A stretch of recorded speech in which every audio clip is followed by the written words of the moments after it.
الله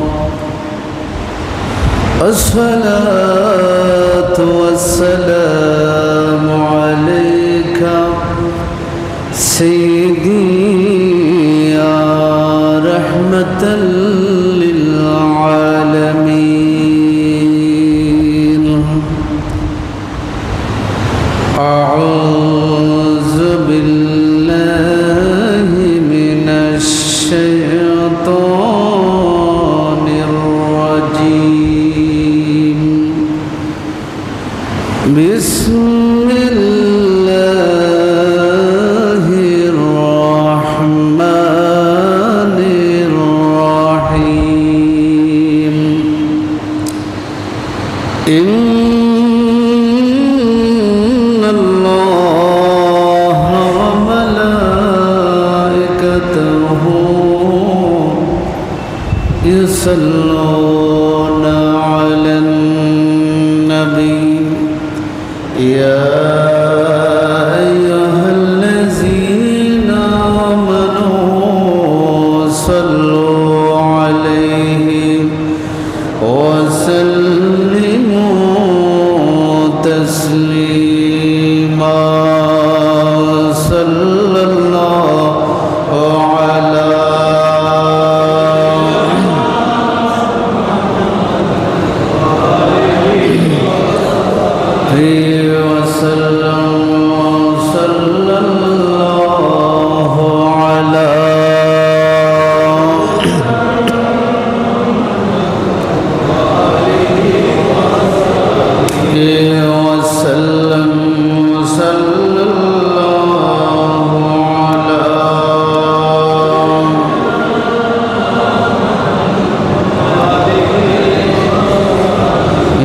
وسلم اللهم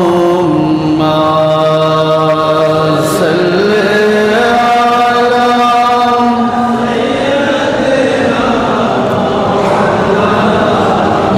محمد وعلى آل سيدنا الله رب العرش जिसको जो मिला उनसे मिला बचती है कौनों में नेमत रसूलुल्लाह की अल्लाहुम्मा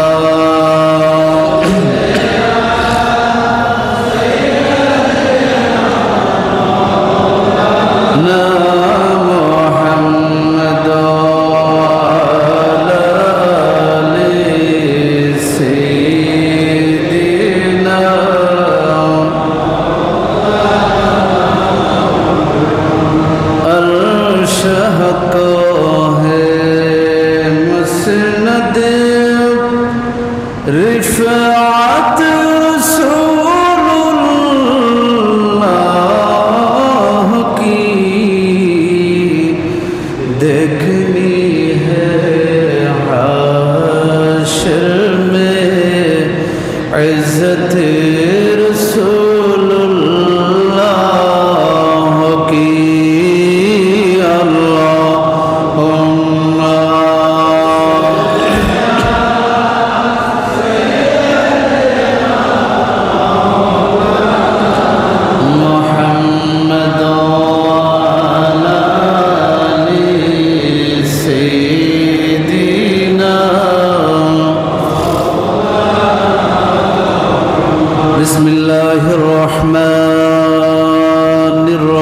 बिस्मिल्लाहिर्रहमानिर्रहीम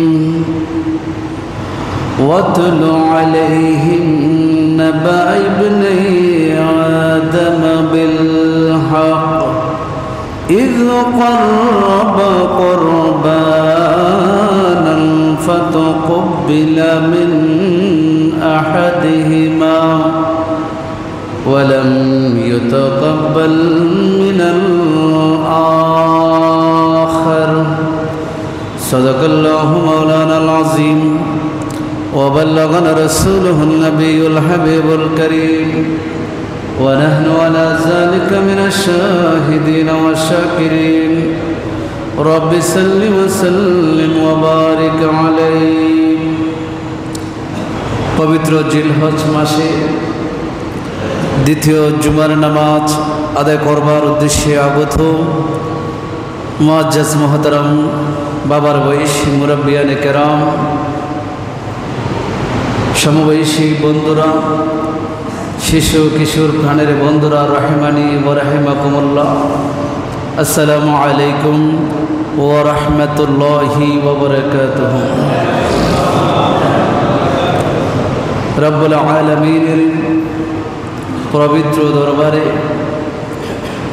শত কোটি শুকরিয়ার সাজদা আদায় করছি যে মহান রব্বুল আলামিন আহকামুল হাকিমিন দয়া করে মেহেরবানি করে তার বাইতুল্লাহর মধ্যে সবার আগে উপস্থিত হওয়ার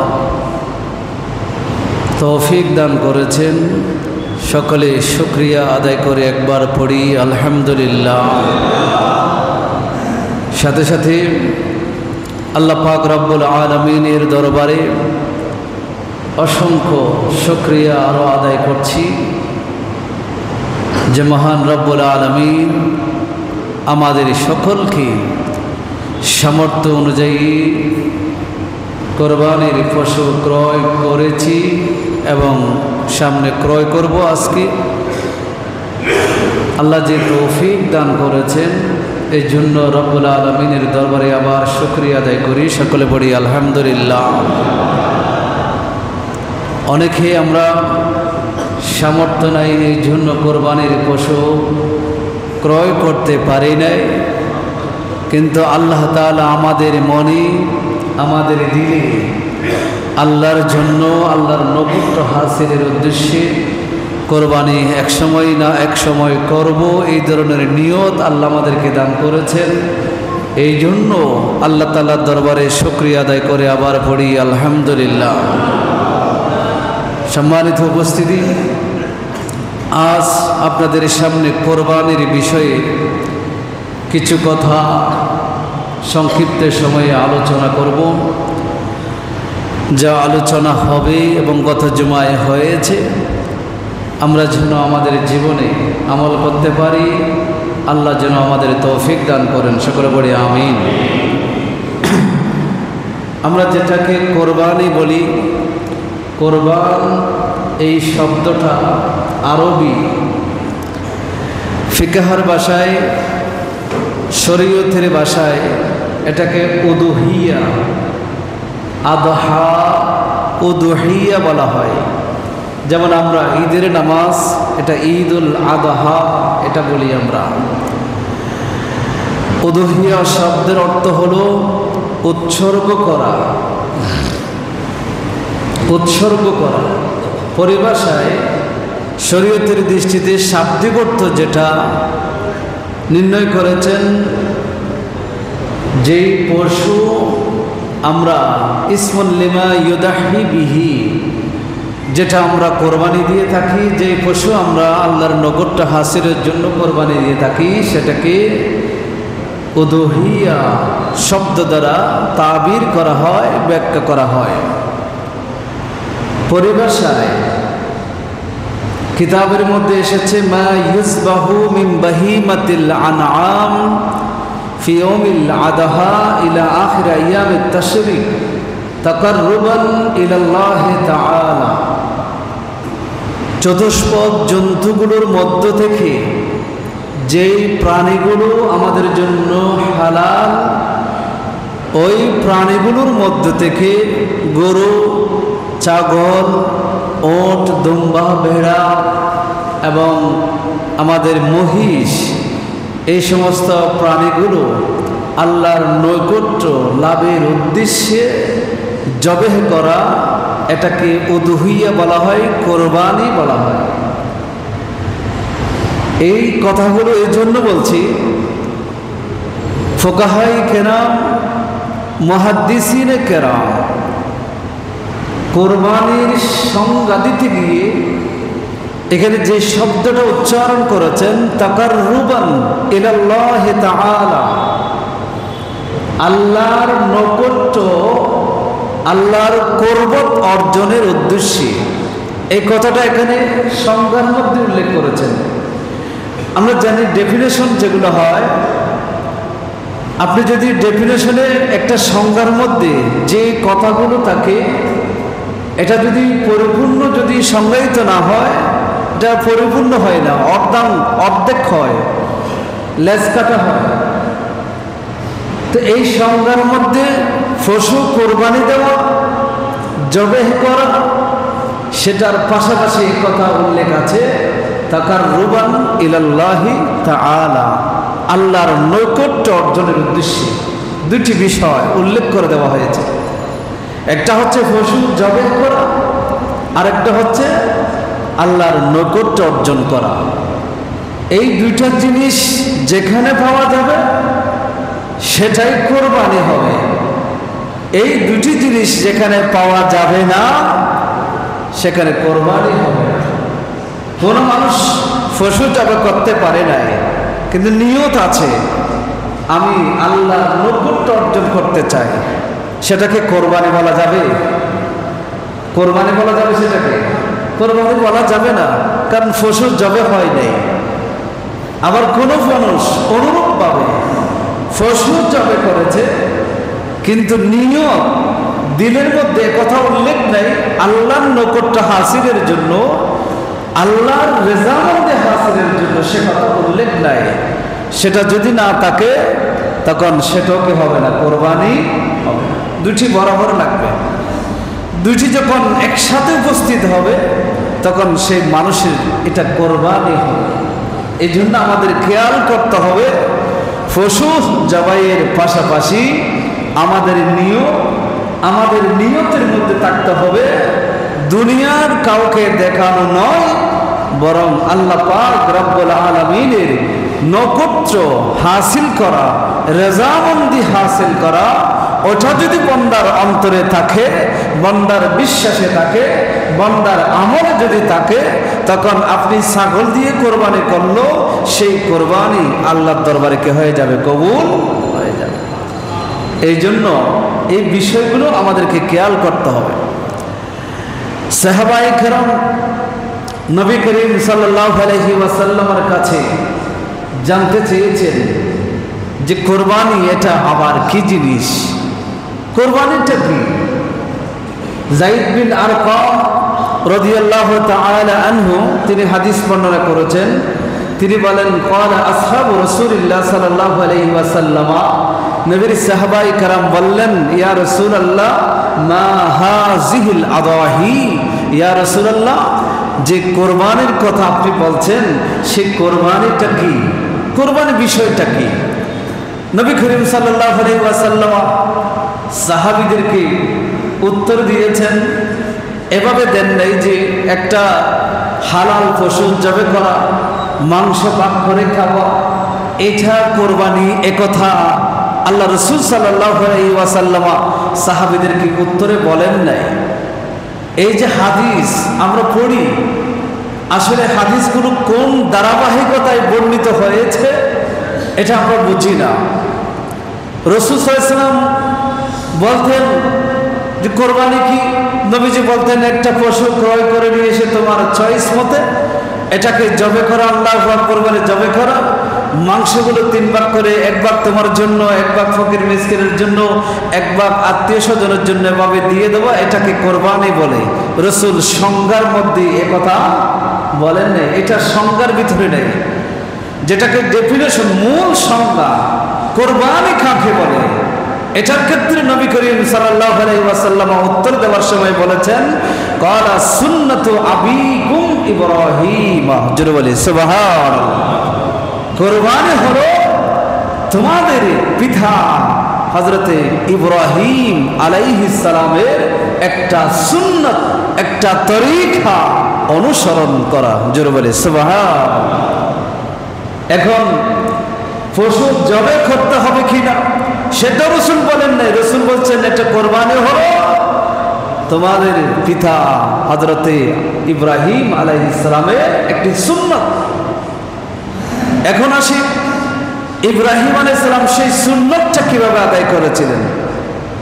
সেই সুন্নাত আমাদের জন্য ইব্রাহিম আলাইহিস সালামের সুন্নাত, কিন্তু ইব্রাহিম আলাইহিস সালামের জন্য আল্লাহ ফরজ করে দিয়েছিলেন। তিনি সেটা আল্লাহর আনুগত্য কিভাবে করেছিলেন সেই ঘটনা যখন আমাদের সামনে আসে, তখন আমাদের সামনে যখন এটা স্পষ্ট হয়ে যাবে, তখন আমরা বুঝতে পারবো আসলে কোরবানি আমরা যেটা দিচ্ছি সেটার নাম কোরবানি, না ইব্রাহিম আলাইহিস সালাম যেটা দিয়েছিলেন সেটার নাম কোরবানি।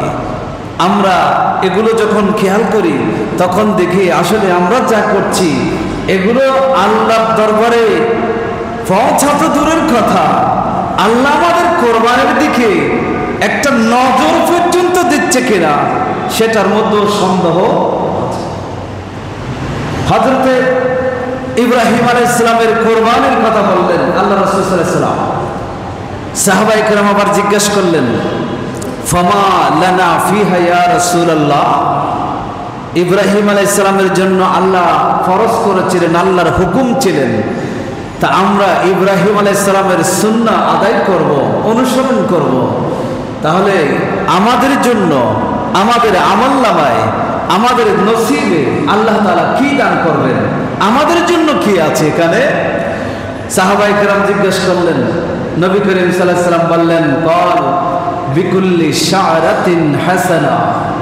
প্রত্যেকটা পশুর প্রত্যেকটা লোমের বিনিময়ে আল্লাহ পাক রব্বুল আলামিন তোমাদের আমলনামায় সওয়াব দান করবেন। জোরে বলে সুবহানাল্লাহ।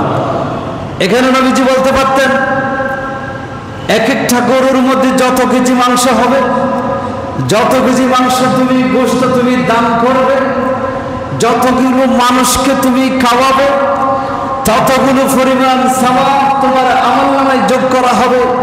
নবীজি সেটা বলতে পারতেন, কিন্তু নবীজি সেটা বলেন নাই।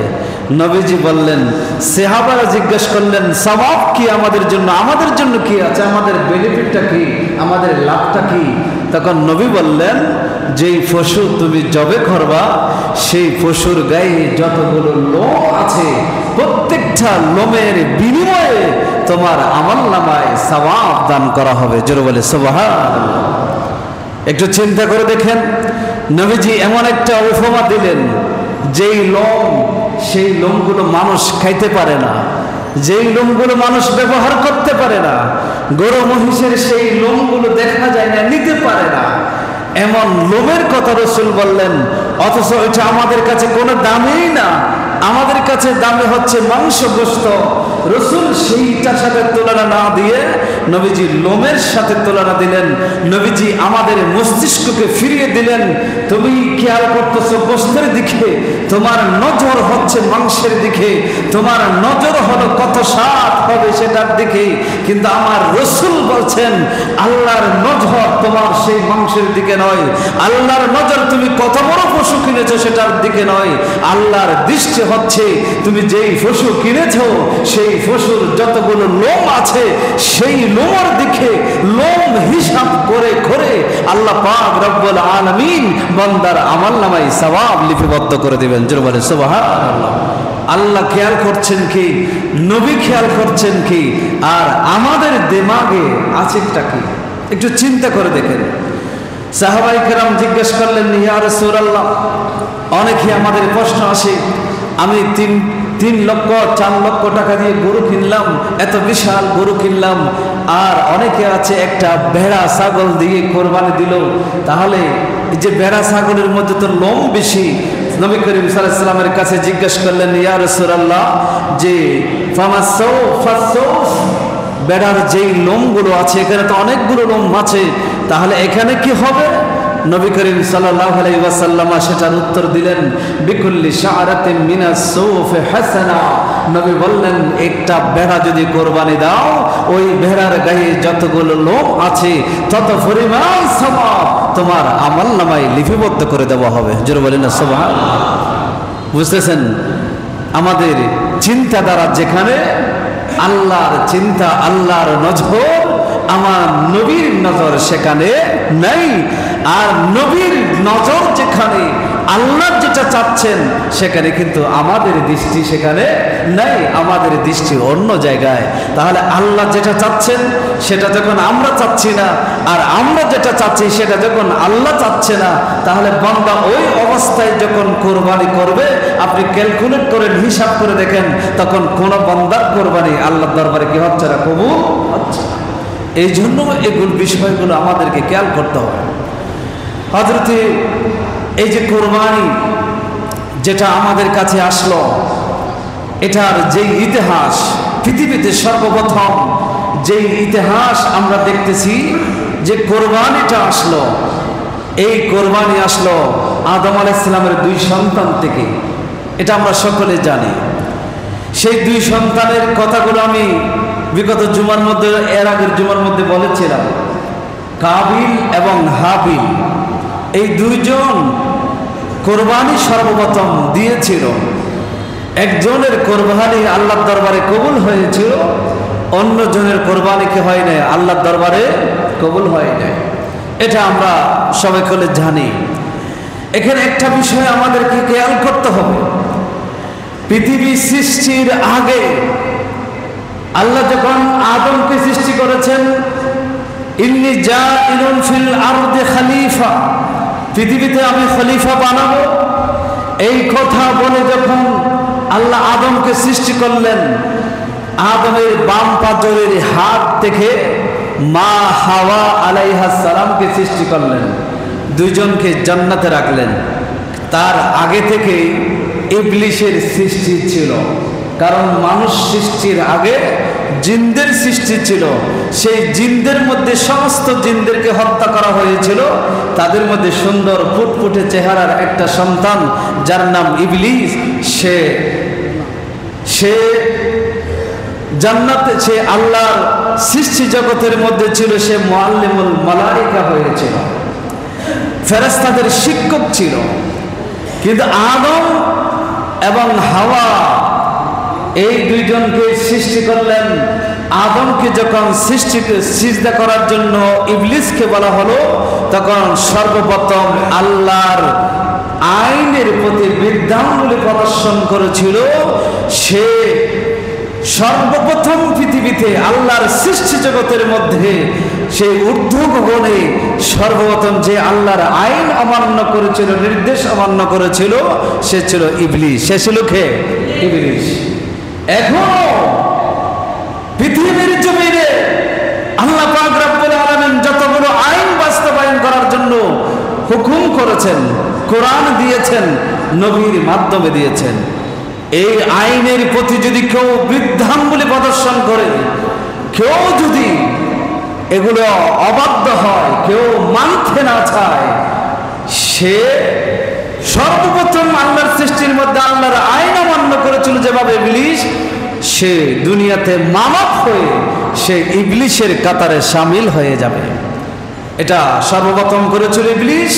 এখন যদি কোনো মানুষ করে, তাহলে সে মানুষটাও ইবলিসের অনুসারী হিসেবে সাব্যস্ত হয়ে যাবে। কিয়ামতের ময়দানে আল্লাহ পাক রব্বুল আলামিন মানব জাতিকে হুকুম করবেন, তোমরা যে যার অনুসরণ কর্তা, তোমরা তার দলের অন্তর্ভুক্ত হয়ে তার কাছে চলে যাও। যারা মূর্তি পূজা করত, এরা মূর্তির কাছে চলে যাবে। যারা শয়তানের অনুসারী, তারা শয়তানের কাছে চলে যাবে। শয়তানকে কিন্তু খুঁজে পাওয়া যাবে না। কিন্তু যারা একমাত্র আল্লাহকে মেনেছে, আল্লাহর কানুন মেনেছে, তারা আল্লাহকে দেখার জন্য অপেক্ষায় থাকবে। জোরে বলেন না সুবহানাল্লাহ। লম্বা হাদিস, আমি সেদিকে যাচ্ছি না। দুনিয়ার জমিনে আদমকে আনা হলো, আদমকে পাঠানো হলো। 350 বছর কান্নাকাটি করার পরে মুজদালিফায় রাতে দেখা, দিনের বেলায় আরাফাতের ময়দানে দেখা। সেখানে আদম তওবা করলেন, আদমের তওবা কবুল হলো। সেখান থেকে তাদের দাম্পত্য জীবন আবার শুরু হলো, আদম এবং হাওয়ার শুরু হলো। সেখান থেকে তাদের সন্তান দুনিয়াতে আসা শুরু হলো। সেখান থেকে কাবিল এবং হাবিল 2 জন 2 জোড়ায় তাদের আসলো। কাবিলের সাথে যে মেয়ে ছিল তার নাম ছিল ইকলিমা, যাকে আমরা আকলিমা বলি। আর হাবিলের সাথে যে মেয়ে ছিল সেটা লুজিয়া নামক মহিলা ছিল। সে একটা সুন্দরের মধ্যে একটু কম ছিল, আর ইকলিমা সুন্দর বেশি ছিল। আমাদের দৃষ্টিতে যেটা আমরা সুন্দর বলি সেরকম সুন্দর ছিল। আদমের শরীয়ত ছিল এই জোড়ার ভাই ওই জোড়ার মেয়েটাকে বিয়ে করবে, ওই জোড়ার ভাই এই জোড়ার মেয়েকে বিবাহ করবে। নিয়ম অনুযায়ী হাবিল ইকলিমাকে বিয়ে করবে আর কাবিল লুজিয়াকে বিয়ে করবে। কিন্তু কাবিল বলে আমি এই আইন আমি মানতে পারি না। এই যে আইন, দুনিয়াতে সর্বপ্রথম আইন ভঙ্গ করতেছে আদমের সন্তানকে কাবিল। সে আইন ভঙ্গ করা, অদ্যথ আচরণ করা সর্বপ্রথম পৃথিবী যে করেছিল সে ছিল কে? কাবিল। সে ছিল কে? কাবিল। এখনো যারা কোরআনের আইন ভঙ্গ করে, কোরআনের আইনের প্রতি অদ্যথ আচরণ করে, নিজের অহংকার প্রদর্শন করে, নিজে আইনের প্রতি শ্রদ্ধাশীল নয়, সুতরাং সেই মানুষগুলো কার অনুসারী হবে? কাবিলের অনুসারী হবে। আমার ভাইরা, যখন দুইজন আদম আলাইহিস সালাম সেখানে ছিলেন না, আদম আলাইহিস সালাম হানায়ে কাবায় ছিলেন। দুইজনের মধ্যে সিদ্ধান্ত হলো আমরা কোরবানি দিব। কোরবানির মধ্যে যার কোরবানি কবুল হবে সে ইকলিমাকে বিয়ে করবে এবং সিদ্ধান্ত মেনে নিবে। তখন হাবিল পশু পালন করতেন, তিনি সুন্দর মোটা টাটা একটা ছাগল দুব্বা তিনি কোরবানি দেওয়ার জন্য এক জায়গায় রেখে আসলেন পাহাড়ের চূড়ায়। আর কাবিল শাকসবজি ক্ষেত কামার করত, সেখান থেকে সেই উত্তম শস্য নিয়ে সে পাহাড়ের চূড়ায় রেখে আসলো। আসমান থেকে আগুন এসে কাবিলের সেই শস্যগুলো গ্রহণ করে নেয়, হাবিলের সেই মোটা টাটা ছাগলটাকে গ্রহণ করে সেই আগুন জান্নাতের মধ্যে নিয়ে গেল। জোরে বলে সুবহানাল্লাহ। সেই হাবিলের কোরবানি আল্লাহর দরবারে কবুল হলো। হাবিলের কোরবানি যখন আল্লাহর দরবারে কবুল হলো, কাবিলের কোরবানি কবুল হলো না। কাবিল যেটা চাই, তার মনের যে ইচ্ছা বাসনা সেটা পূরণ হচ্ছে না। সব জায়গায় হাবিলের সামনে তাকে মাথা নত করতে হচ্ছে। তাফসিরে কুরতুবির মধ্যে এসেছে শারীরিক গঠনগত দিক দিয়ে, শারীরিকভাবে সামর্থ্যগত দিক দিয়ে হাবিল ছিল সুঠাম দেহের অধিকারী, কাবিল ছিল শক্তিমত্তায় হাবিলের চেয়ে দুর্বল। হাবিল আলাইহিস সালাম তিনি যদি চাইতেন কাবিলকে এক হাতে তুলে আছাড় মেরে হাত গোট এক জায়গায় করে দিতে পারতেন, কিন্তু হাবিল তিনি কোরআন, আল্লাহর কোরআন বলছেন, যখন কাবিল বলছে তোমার কারণে অভিযুক্ত যখন হাবিলের মাথার উপর তুলে দিচ্ছে, বলে আমি কোরবানি দিয়েছি, আমার কোরবানি আল্লাহর দরবারে কবুল হয় নাই, তোমারটা কবুল হয়েছে, এটা তোমার কারণে হয়েছে, সুতরাং আমি তোমাকে হত্যা করব। জোরে বলে নাউজুবিল্লাহ। আমি তোমাকে হত্যা করব। আমাদের দেশেও দেখবেন জালেমরা যুগে যুগে ছিল, আছে, থাকবে, কিন্তু এখান থেকে সবক নিতে হবে। জালেম যত জুলুম করুক না কেন, এই জুলুমের পরিসমাপ্তি একদিন না একদিন আছে, হবে। কাবিল জালেম ছিল, শক্তিমত্তায় কম ছিল, কিন্তু হাবিল শক্তি ছিল, শারীরিক শক্তি ছিল, আর কেউ সহযোগিতা করার জন্য কেউ ছিল না। এরপর হাবিল চাইলে কাবিলকে মারতে পারত, কিন্তু কাবিল যখন বলল আমি তোমাকে লাআকতুলান্নাকা, তোমাকে আমি হত্যা করব, তখন হাবিল বলেছিল যে আমার ভাই তুমি আমাকে হত্যা করতে চাও, তুমি আমার উপর দোষ চাপিয়ে দিতে চাচ্ছ, কিন্তু আমি দোষ করি নাই। তুমি জানো না আমার কোরবানি আল্লাহর দরবারে কেন কবুল হয়েছে, তুমি জানো না। তুমি যখন জানো না, আমার দায়িত্ব হচ্ছে তোমাকে জানিয়ে দেওয়া। ইন্নামা ইয়াতাকাব্বালুল্লাহু মিনাল মুত্তাকিন, জেনে রাখো কিয়ামত পর্যন্ত আমার কারণে তোমার কোরবানি যে কবুল হয় নাই সেটা নয়, আমার কোরবানি আল্লাহর দরবারে কবুল হয়েছে আমার তাকওয়ার কারণে, খোদা ভীতির কারণে, মুত্তাকি হওয়ার কারণে। জোরে বলে সুবহানাল্লাহ। সুতরাং এটাই হচ্ছে মূল থিওরি, মূল পয়েন্ট। এই জায়গায় আমরা আজকেও কোরবানি দিচ্ছি, এই কোরবানি কবুল হয়েছে কিনা, সে কবুল হবে কিনা, ওটা সম্পূর্ণ নির্ভর করছে আপনার তাকওয়ার উপর। আপনার ভিতরে কতটুকু তাকওয়া আছে, আল্লাহর ভয় কতটুকু আছে, আল্লাহরকে রেজামন্দি করার সে চাহত, সেই তামান্না আরজু আপনার ভিতরে কতটুকু আছে, এটার উপর নির্ভর করছে আপনার কোরবানি আল্লাহর দরবারে কবুল হবে কিনা। আপনি যদি সেই কাবিল নয় বরং হাবিলের মতো তাকওয়ার অধিকারী হতে পারেন, হাবিলের মতো পরহেজগারী হতে পারেন, তাহলে আপনার সেই কোরবানি সেটা যত বড় গরু হোক অথবা একদম ছোট্ট একটা ছাগল হোক না কেন, সেই ছোট্ট ছাগল দিয়ে আপনি কোরবানি দিয়েছেন, তাকওয়ার কারণে সেই ছোট্ট ছাগলের কোরবানিও আরশে আজিম পর্যন্ত পৌঁছে যাবে। জোরে বলে সুবহানাল্লাহ। কোরআন কারীমের মধ্যে আল্লাহ তাবারক রব্বুল আলামিন বলেছেন, লা ইয়ানালাল্লাহু লুহুমুহা ওয়ালা দিমাউহা ওয়ালাকিন ইয়ানালুহুত তাকওয়া মিনকুম। ও আমার বান্দা, তোমরা মনে করো তোমাদের মাংস গোশত এগুলো আমার লাগবে, তোমরা জেনে রাখো সেগুলো তোমাদের জন্য আমি হালাল করে দিয়েছি। তোমাদের জন্য সব খাইতে, পুরো গরুর মাংস সবগুলো যদি তুমি একা খেতে চাও তুমি খেতে পারবা। আমি ফরজ করে দিই নাই, বন্টন করা মুস্তাহাব করেছে, 3 ভাগ করা মুস্তাহাব করেছে, কেউ না করলেও কিন্তু অসুবিধা নাই। আল্লাহ বলছেন তোমার গোশত আমার দরকার নাই, লা ইয়ানাল্লাহু লুহুমুহা ওয়ালা দিমাউহা, তোমার সেই পশুর গোশত রক্ত এগুলো আমার কাছে পৌঁছে না, আমি আল্লাহর কাছে পৌঁছে, ওয়ালাকিন ইয়ানালুহুত তাকওয়া মিনকুম, আমার কাছে তোমার কাছ থেকে এসে পৌঁছে যায়, সেটা হচ্ছে তোমার তাকওয়া। জোরে বলে সুবহানাল্লাহ। সুতরাং কাবিল এবং হাবিল পৃথিবীর সর্বপ্রথম কোরবানির দাতা, আর পৃথিবীর সর্বপ্রথম হত্যাকাণ্ড অপরাধ, যে অপরাধের ঘটনা ঘটিত হয়েছিল সেটাও পৃথিবীতে সর্বপ্রথম কাবিল এবং হাবিল এই দুইজনের মাঝখানে হয়েছিল। এখানে জালেম হয়েছিল কাবিল আর মজলুম হয়েছিল হাবিল। হাবিল মজলুম ছিল, মজলুমের কোরবানি আল্লাহর দরবারে কবুল, কিন্তু জালেমের কোরবানি কখনো আল্লাহর দরবারে কবুল হয় না।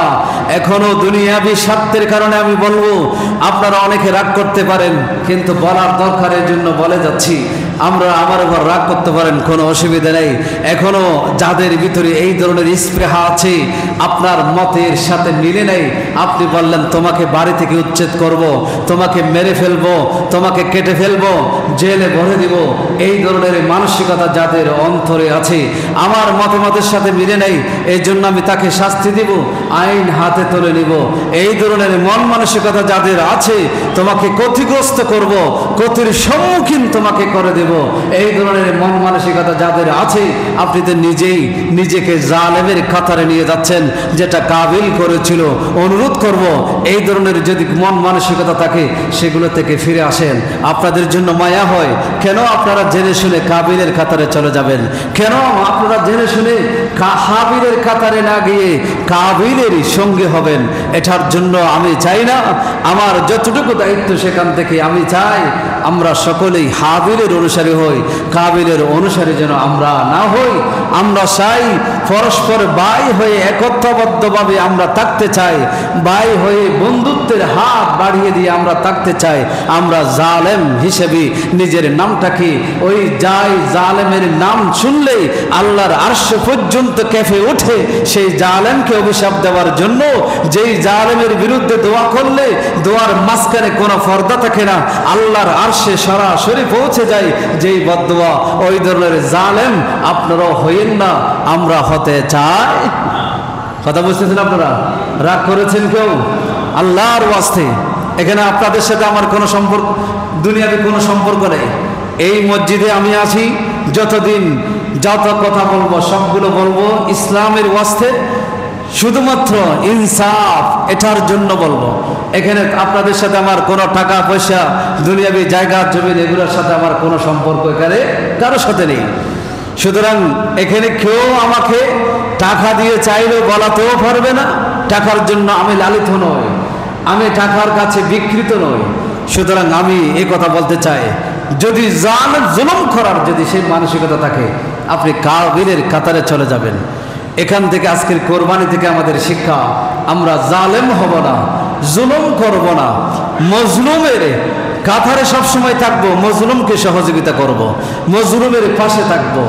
জালেম কখনো আমরা হতে চাই। আল্লাহ আমাদের সকলকে কবুল করুন, সকলে বলি আমিন। সম্মানিত উপস্থিতি, সময় অনেক কম, অনেক স্বল্প সময়ে অনেকগুলো কথা বলতে হয়। হযরতে আদম আলাইহিস সালামের 2 সন্তানের ঘটনা থেকে কোরবানি শুরু হয়েছে।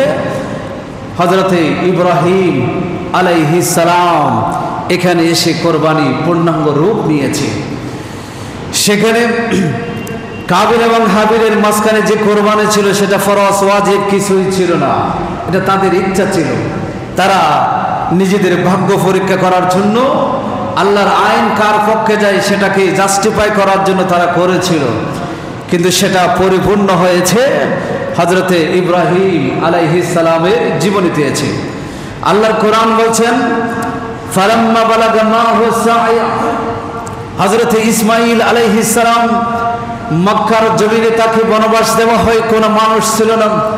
ফালাম্মা বালাগা মাহু সাইয়া, যখন সন্তান যখন বাবার সাথে হাঁটাচলা করতে পারে, বাবার হাত ধরে বাজারে যায়, বাবার হাত ধরে রাস্তায় ঘুরতে যায়, এরকম একটি অবস্থায় যখন হলো, তখন আল্লাহ তাআলা হযরত ইব্রাহিম আলাইহিস সালামকে স্বপ্নে দেখালেন যে আপনি আপনার সবচাইতে প্রিয় বস্তুটাকে আল্লাহর রাস্তায় কোরবানি করে দেন। জোরে বলে সুবহানাল্লাহ। সবচাইতে প্রিয় বস্তু, এখানেও আমাদের হিসাব করতে হবে, এখানেও আমাদেরকে খেয়াল করতে হবে। কোরবানি দিব যেটা সবচেয়ে বেশি পছন্দনীয়, ধন সম্পদ আমাদের কাছে সবচেয়ে বেশি পছন্দনীয়, সবচেয়ে ধন সম্পদের জন্য আমরা অনেক কিছু করতে চাই। এই জন্য আমাদের ইসলামের মধ্যে, শরীয়তের মধ্যে সন্তানের বিপরীতে আমাদেরকে ধন সম্পদের কোরবানি দেওয়ার জন্য আল্লাহ তাআলা কি করেছেন? হুকুম করেছেন। যখন একটু হাঁটাচলা করে আল্লাহ হুকুম করলেন, তখন ইব্রাহিম আলাইহিস সালাম সন্তানেরকে ডেকে বললেন ইয়া বুনাইয়া, এ আমার বৎস, ইন্নী আরা ফিল মানাম, আমি স্বপ্নে দেখলাম, ইন আন্নী আসবাহুকা, আমি তোমাকে জবে করছি, আমি তোমাকে জবে করছি, এটা স্বপ্নে দেখলাম। এটা নবীর স্বপ্ন ছিল। এখানে এই কথা আমাদের মনে রাখতে হবে। অনেক বন্ড ফিরেরা স্বপ্ন দেখে, অনেক মানুষ এরকম স্বপ্ন দেখে স্বপ্নগুলোকে বাস্তবায়ন করার জন্য অনেক সময় আমরা পেপার পত্রিকা দেখি নিজের সন্তানকে উৎসর্গ করে দেয়, এরকম আছে। কোন মানুষের স্বপ্ন, শুধু নবী ছাড়া কোন মানুষের স্বপ্ন দলিল নয়। কোন মানুষের স্বপ্ন কি নয়? দলিল নয়। এটা মনে রাখবেন। শুধুমাত্র আম্বিয়ায়ে কেরামের স্বপ্ন এটা শরীয়তের দলিল, এটা ওহী, এটা আল্লাহর পক্ষ থেকে আসে। স্বপ্নে আসুক, সরাসরি আসুক, এগুলো আল্লাহর পক্ষ থেকে আসে। নবী ছাড়া পৃথিবীতে কোন মানুষের স্বপ্ন এটা দলিল নয়, এটা মানতে হবে, এরকম কোন দলিল নয়। ইব্রাহিম আলাইহিস সালাম যখন বললেন, সন্তান ছোট্ট হলো কিন্তু গোলামিন হালিম, এটা এমন সন্তান ছিল যে সন্তানের ভিতরে এলম ছিল এবং হেলম ছিল, সহনশীলতা ছিল। সন্তান সাথে সাথে ইব্রাহিম আলাইহিস সালাম যখন প্রশ্ন করলেন যে ফানজুর মাজা তারা, তুমি তোমার মতামতটা আমাকে জানিয়ে দাও। ইসমাঈল আলাইহিস সালাম বললেন ক্বালা ইয়া আবাতি ইফআল মা তুমার, ও আমার বাবা, আল্লাহ যেটা আপনাকে নির্দেশ করেছেন আপনি সেটা বাস্তবায়ন করেন। সাতাজিদুনি ইনশাআল্লাহ মিনাস সাবিরিন, এই কাজটা করতে গিয়ে আমাকে বিসর্জন দিতে হয়, আমাকে যদি মৃত্যুবরণ করতে হয়, আমি সেটা বরণ করার জন্য প্রস্তুত আছি। জোরে বলে সুবহানাল্লাহ। এই ধৈর্য এটা আমাদের ভিতরে থাকতে হবে। কোরবানি করার সময় 3 লাখ টাকা 4 লাখ টাকা কিভাবে খরচ করব, এত টাকা কিভাবে কেন খরচ করব, দরকার কি? এগুলো থাকলে তো আমার সন্তানরা, আমার স্ত্রীরা, আমার আত্মীয় স্বজনরা ভালো করে খেতে পারবে। আবার কোরবানি করার পরে এতগুলো মাংস ফকির মিসকিনকে কিভাবে দিব? এই ধরনের ছোট মন যাদের আছে এরা ধৈর্যশীলদের অন্তর্ভুক্ত হতে পারবে না। আল্লাহ ইসমাঈল আলাইহিস সালামের শিক্ষা হচ্ছে সাতাজিদুনি ইনশাআল্লাহ মিনাস সাবিরিন, আমাকে ধৈর্যশীলদের অন্তর্ভুক্ত পাবেন। মানে হলো আপনার অকাতরে বিলিয়ে দেওয়ার সেই মানসিকতা আপনার ভিতরে থাকতে হবে। অন্তরের মধ্যে কোনো প্রশ্ন আসতে পারবে না, কেন দিচ্ছে, এতগুলো কেন দিব, এই ধরনের প্রশ্ন আপনার অন্তরে আসতে পারবে, এটা মাথায় রাখতে হবে। এরপরে ফালাম্মা আসলামা ওয়া তাল্লাহু লিল জাবিন, বাবা এবং ছেলে একমত হলো অমুক দিন যাব আমরা। ওয়া তাল্লাহু লিল জাবিন, তাকে সন্তানকে শুয়ে দিল, চোখের মধ্যে পট্টি বেঁধে দিল।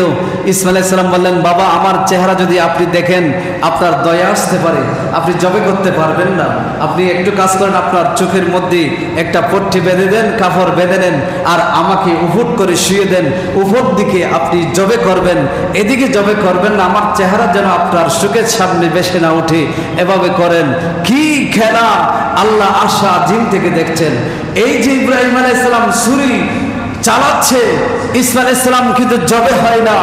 এই পরিস্থিতির মধ্যে আল্লাহ জিবরিলকে হুকুম করলেন, জিবরিল আর দেরি করো না, বেহেশত থেকে হাবিলের যেই দুম্বা আমি আল্লাহ কোরবানি হিসেবে কবুল করেছিলাম, সেই জান্নাতি দুম্বা নিয়ে যাও, সেই দুম্বা ইসমাইলকে সরিয়ে ইব্রাহিম আলাইহিস সালামের চুরির নিচে বসাইয়ে দাও। জোরে বলে সুবহানাল্লাহ। ওই কাজটা যদি না হতো, ইসমাইল আলাইহিস সালাম যদি কোরবানি হয়ে যেত, কিয়ামত পর্যন্ত সমস্ত মানুষকে হয়তো কোরবানি ওয়াজিব হলে আজকে নিজের সন্তানকে কোরবানি দেওয়া লাগতো, কিন্তু আল্লাহ সেটা চাই নাই। আল্লাহ সেই হাবিলের দুব্বাকে ইসমাইল আলাইহিস সালামের পরিবর্তে সেখানে বসিয়ে দিয়ে সেটাকে ইব্রাহিম আলাইহিস সালামের মাধ্যমে কোরবানি গঠিয়ে দিলেন। এটা পৃথিবীর জন্য ইতিহাস হয়ে গেল। আল্লাহ নবীও বলেছেন, সুন্নাত আবিকুম ইব্রাহিমা, এটা তোমাদের বাবা ইব্রাহিম আলাইহিস সালামের সুন্নাত। সন্তানকে জবে করতে গিয়ে তিনি জান্নাতের সেই দুব্বা কোরবানি দিয়েছিলেন। জোরে বলে সুবহানাল্লাহ। আজকে হাজিরা সেই মিনার মধ্যে সেই কোরবানি দিচ্ছেন। আজকে এই মুহূর্তে আমরা দাঁড়িয়ে, ঠিক কিনা বলেন না? আজকে হাজিরা মিনায় সে কোরবানি দিচ্ছেন, শয়তানকে পাথর মারার জন্য যাচ্ছেন।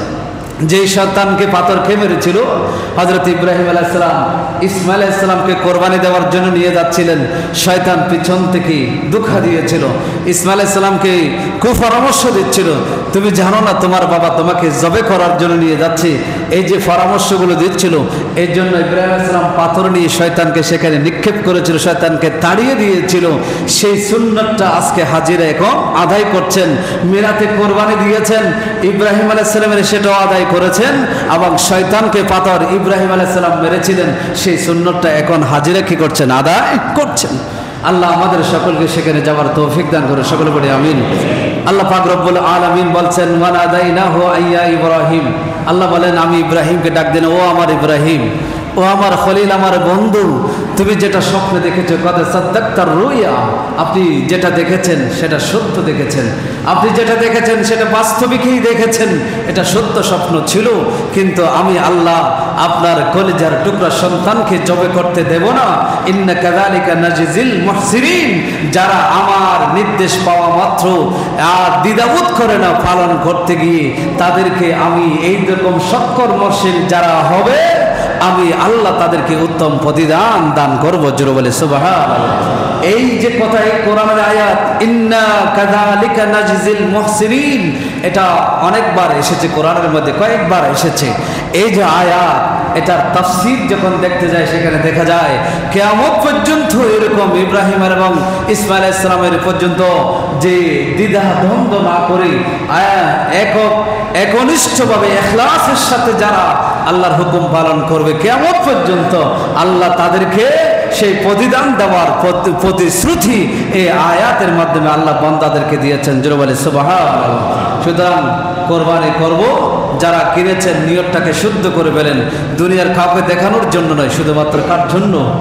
কথা বলেন না, কার জন্য? আল্লাহর জন্য, আল্লাহর নৈকট্য হাসিলের জন্য এই নিয়তটা করে ফেলেন।